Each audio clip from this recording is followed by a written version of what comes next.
vamos a hablar con alguien que conoce de este tema y nos puede dar datos y precisiones acerca de qué es lo que está pasando, o qué es lo que ya pasó, más que está pasando, con las acciones de Vima, justo antes de que Caputo les libere 120.000 millones. Exacto. Vamos a conversar con Felisa Micheli, ex ministra de Economía de la Nación. Hola Felisa, un gusto recibirte en la 530. Te saluda Andrea Recupero. Están mis compañeros Víctor Mastrangelo y Luis Brustein conmigo en el estudio.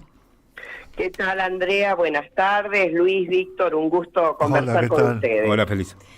Bueno, ayer nosotros alcanzamos a dar esta información y bueno, no salimos de nuestro asombro, ¿no? Porque esto de confirmarse, ¿no? Las sospechas de manejo de información privilegiada es un delito. ¿Es así, Felisa? Ahora te escucho. Sí, Ajá. Te decía que ayer alcanzamos a comentar este tema y bueno, y entendemos que de confirmarse la cuestión de la sospecha, ¿no? De que se trata de utilización de información privilegiada en detrimento del Estado y a favor de privados, ¿no? Esto es un delito penal. Bueno, eso todavía está por verse porque con la justicia que tenemos es muy difícil que alguna vez esto salga de algún cajón. Ya la denuncia está hecha. El tema es así, hace unos días atrás, desde mediados de diciembre, un poquito más, empieza a subir la acción del Vima. Sí. Y después se conoce el 31 de diciembre, mediante el decreto 1146 del Poder Ejecutivo, que se levanta una restricción que había desde el año 1974 para la distribución de dividendos.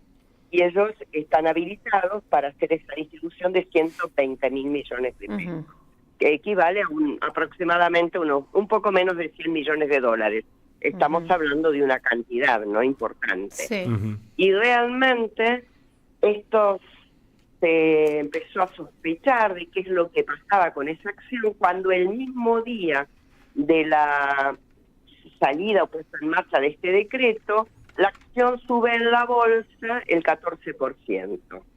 Y no hubo un llamado a la rueda para averiguar qué era lo que estaba sucediendo, porque es costumbre que cuando y hay una reglamentación interna de la bolsa, no solo acá, sino de todas las bolsas del mundo, que cuando alguna acción o algunas acciones, que fue el caso del día, no fue Vima la única, sube una cantidad mayor al 10%. Pero esto no se produjo y nunca se averiguó qué pasó. Por lo tanto, se consumó una situación donde la distribución de utilidades se hace con esos valores inflados y eso genera una importante transferencia de los recursos de los vendedores de la acción de Vima a los compradores de la acción de Vima. Sí. Entonces se supone que los compradores son los mismos accionistas, Niki Caputo, Mindlin, porque son los que se hicieron de un mayor caudal de acciones. Y el tema está todavía no se sabe quién es el vendedor, pero existe la sospecha y en la denuncia penal el abogado que la hace así lo señala, hay indicios de que se podría tratar de ventas de acciones que tenía, de Vima, que tenía el Fondo de Garantía de Sustentabilidad del ANSES. Sí. O sea, si esto se confirma, ganaron ganaron los privados y perdieron los jubilados.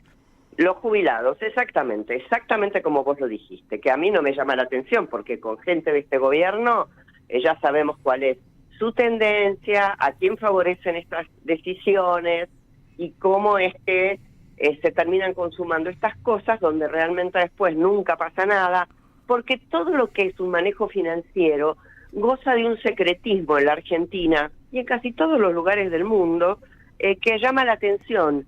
Y parecería ser que los jueces alegan en que son cuestiones técnicas tan complejas que no lo pueden entender y por lo tanto les apuesto que esto va a quedar en algún rincón de algún despacho judicial sin que pase absolutamente nada, como pasó con las fugas, ¿se acuerdan del préstamo del FMI que entraron los dólares y se los llevaron un poco grupo de empresas y de particulares muy poderosos, que la jueza Capuchetti lo tiene ahí dormido a pesar de que la denuncia la hizo el propio Poder Ejecutivo en su momento, como pasó con tantas otras causas financieras y económicas que se hacen las denuncias, pero que después lamentablemente los jueces, por desconocimiento, por convicción, por participación en este tipo de cuestiones, no llevan adelante ninguna investigación.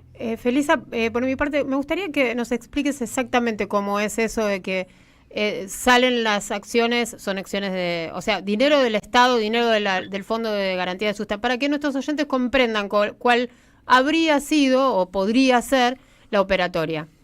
Bueno, cuando yo digo se supone es porque todavía no está comprobado que el vendedor de acciones es el Fondo de Garantía de Sustentabilidad del ANSES. Pero veamos cómo es el mecanismo, o sea, la bolsa, todo el mundo sabe, los que tienen ahorros pueden ir y comprar y vender acciones sin ningún inconveniente.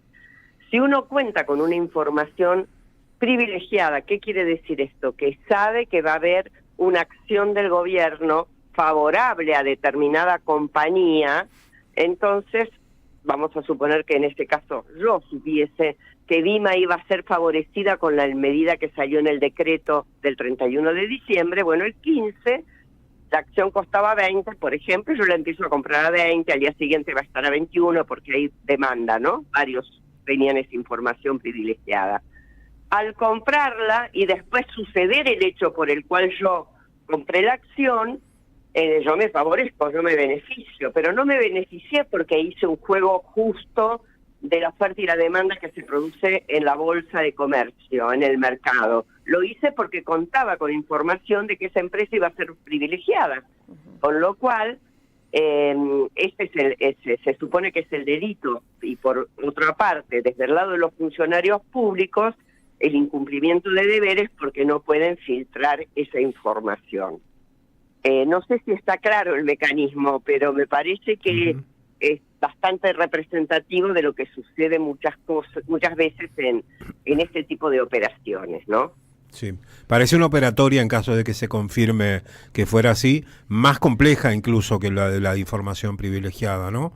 Porque hay un mecanismo de información privilegiada que a su vez se ata con otro mecanismo que también vincula al Estado, que es que el Fondo de Sustentabilidad del ANSES ponga a la venta acciones de ese tipo, del Vima, que van a ser privilegiadas con un decreto posterior para que obtengan dividendos y ganancias extraordinarias esos compradores.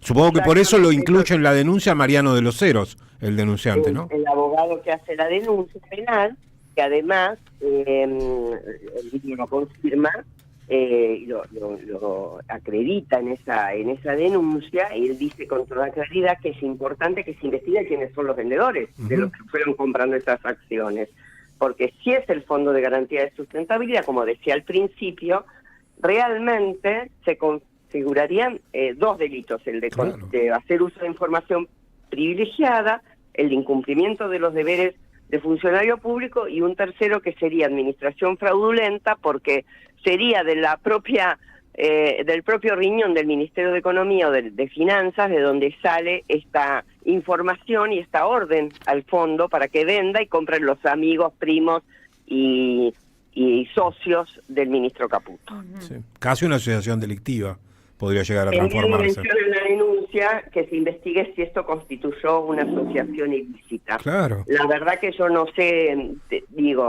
yo no creo en la justicia argentina en general, ¿no? En general, no soy de las que dice, no, hay jueces buenos, no, en general me parece que la justicia argentina funciona mal, no solamente en lo penal, sino en los que estudian los casos de femicidios, en la realización de los juicios a quienes son detenidos en las cárceles eternamente, en lo que es adopción y justicia de familia, en la justicia laboral, en la justicia comercial referida a los concursos o a las cuestiones impositivas. Me parece que hay un déficit generalizado de administración de justicia en la Argentina.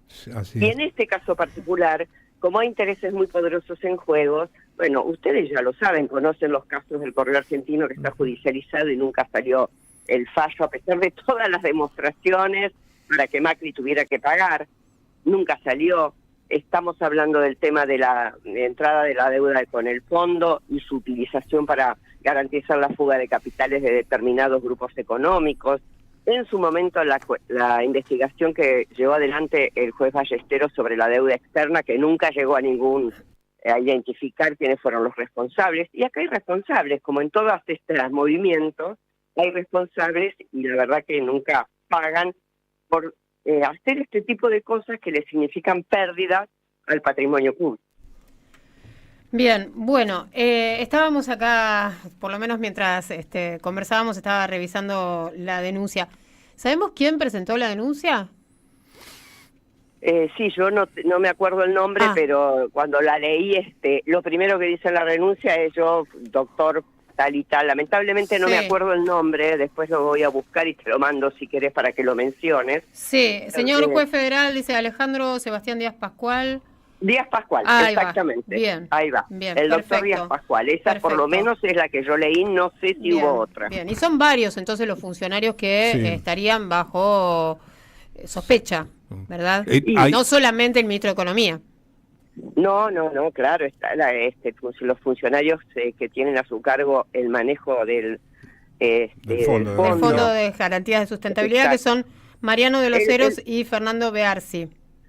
Exacto, también está el funcionario de la Comisión Nacional de Valores, que es el que tendría que haber dado el alerta, el llamado a rueda cuando las acciones empezaron a subir en un porcentaje muy importante. O sea, hay varios funcionarios involucrados y esto se tiene que seguir investigando, ¿no? A ver qué movimientos tuvieron, quiénes son en forma personal los que compraron las acciones, en fin, una cantidad de cuestiones que ya, vuelvo a repetir, la justicia debería investigar, pero no sé si lo va a hacer, ¿no? Y Sebastián Ramos es el juez que quedó como subrogante de Martínez de Giorgi, que había salido sorteado. Carlos Rivo lo va a ser el fiscal. ¿Y sabés quién va a ser el abogado de Caputo? ¿Quién? El hermano del ministro de Justicia. ¿No ves? Matías Cuño Libarona, ¿no? Claro. Nos reímos por no llorar, porque imaginémonos qué juez se va a atrever a ir contra el hermano del ministro de Justicia.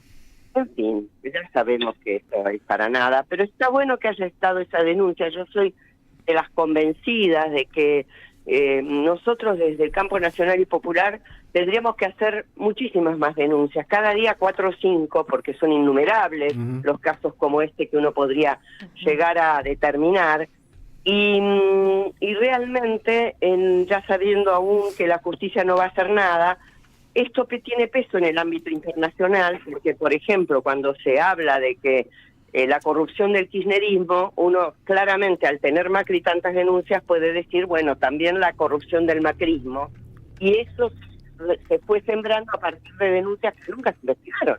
Los parques eólicos, el tema de los peajes con la venta de acciones, otra manipulación también de venta de acciones, en fin, distintas causas que nunca se siguieron y van a terminar en nada, pero que nos permite por lo menos decir, en la Argentina hay un sistema judicial que protege claramente a una serie de funcionarios que son en general todos de derecho, conservadores, como le queramos llamar, igual que en Latinoamérica, ¿no? Y eso es evidente porque no avanzan las causas de ningún tipo. La única que avanzó, curiosamente, es el mamarracho de dólar futuro, que justamente va contra funcionarios peronistas y que es impresentable como causa, ¿no?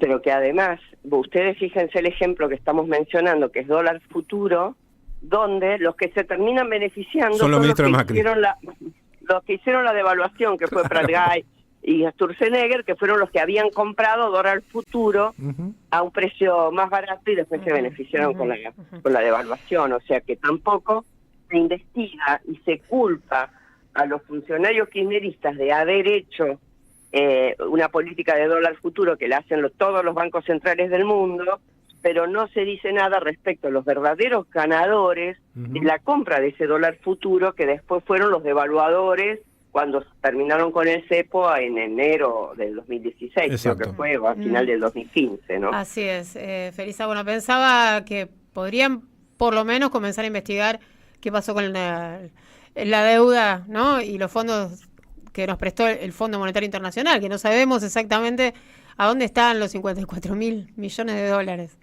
Exactamente. Vos fíjate que ahí, si uno mira el informe famoso del Banco Central, que no publica los nombres en el informe, sino los montos, las cantidades, y cómo hubo un paripazo, o sea, un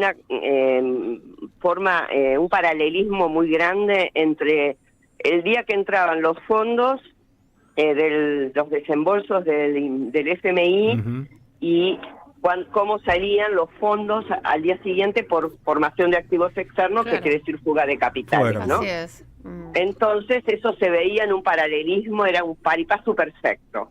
Ahora, no decía los nombres, pero después Berbisky los publicó en algún momento, y todos tenemos ese listado tanto de empresas como de personas. Ahora, la jueza ni siquiera todavía pidió el listado de personas y empresas al Banco Central, que lo tiene. Y eso, si se levanta el secreto, que para cualquier caso lo hacen, en este que es de una magnitud muy grave, porque nos dejó embargados para los próximos no sé cuántos años, me parece que lo que hace falta es decir, o poner un poco más presión sobre la justicia, porque es desde ahí donde se tienen que resolver estas cuestiones. Es exactamente desde ahí, no hay otra manera. Bien. Para que no lo vuelvan a hacer, digo, ¿no? Bien. Bueno, o para que por lo menos se autolimiten un poquito cuando piensan hacerse estos lindos regalos de fin de año, ¿no? Sí. Bueno, Felisa, muchas gracias. Estaba viendo algunos mensajes de los oyentes, y lo que nos preguntan es algo obvio, Luis. ¿Qué es el BIMA? Preguntan, ¿no? Yo lo había explicado ayer. Claro, bueno, pero el público se renueva, diría. Claro. Otra frase hecha de una los sigla, medios argentinos, ¿verdad? Claro, BIMA es una sigla que quiere decir, a ver si entiendo mal, Felisa, Bolsas y Mercados Argentinos, que es una entidad privada que integra a los principales operadores de bolsa del mercado. Correcto. Es así. Sí. Y que tiene como principales directivos al primo del ministro de Economía, Marcelo Mindrin, que además de hacernos padecer con las generaciones de energía y el costo altísimo de las tarifas energéticas, después se nota que hace su traslado de sus ganancias por el lado de la energía a lo financiero y sigue reproduciendo su capital sin ningún inconveniente, ¿no? Digamos, entre otros, también conocidos actores del mercado. Bien. Es una bolsa de valores, ¿no? Con acciones argentinas. Con acciones argentinas. Así es. Todo en Argentina. Ahí lo... las empresas que cotizan en la bolsa. Así es. Bien. Bueno. Y los bonos públicos, etcétera, etcétera, ¿no? Todo lo que se tramita y se negocia en las ruedas, en las rondas bursátiles. Felisa, muchas gracias. En Argentina, no es la única, hay otras. Está el ROFEX en Rosario, por ejemplo, que también tiene un volumen interesante, pero esta es la más grande de todas. Bien. Te agradecemos mucho este contacto y todo lo que nos comentaste. No, al contrario. Muchas gracias a ustedes. Buenas tardes. Hasta luego. Felisa Micheli, ex ministra de Economía de la Nación, comentando este tema, esta maniobra que ya está denunciada en la justicia, una denuncia penal que solicita la habilitación de la feria judicial. La presentó Alejandro Sebastián Díaz Pascual y es contra Luis Caputo, ministro de Economía, Ernesto Alaria, presidente y principal accionista de la Bolsa y Mercados Argentinos, BIMA, justamente lo que estábamos mencionando recién, Nicolás Caputo, fundador y principal accionista de BIMA, Marcelo Midlin, empresario y principal accionista de BIMA, Mariano de los Heros, director justamente del fondo de la ANSES, de seguridad que estábamos comentando, y Fernando Bearzi, que es el subdirector ejecutivo del Fondo de Garantía de Sustentabilidad, FGS, de la ANSES. Que una cosita nada más, que el BIMA lo